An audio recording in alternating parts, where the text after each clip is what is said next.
This challenge is actually very simple, and we start by rewriting this second term as x to the power of x all squared, which equals 20.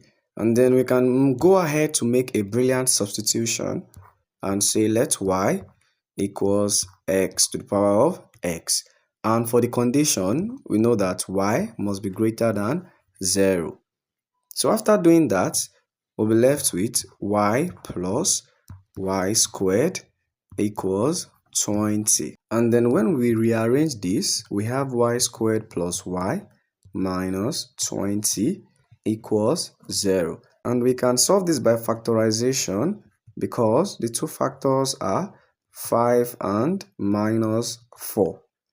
And this minus 20 gives us 0.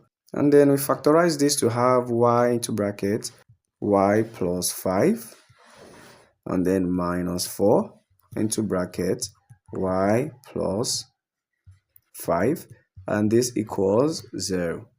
And then we go ahead to factorize this for the last time. We'll have y minus 4 multiplied by y plus 5, and this equals 0.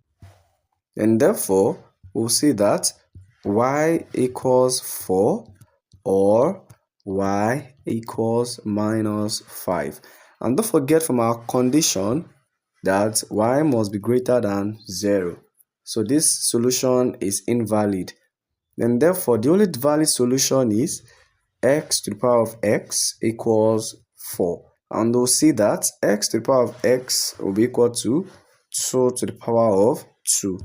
And by direct comparison, we'll find out therefore that x equals 2 is the only valid solution. If you enjoyed this, guys, don't forget to subscribe and have a good day.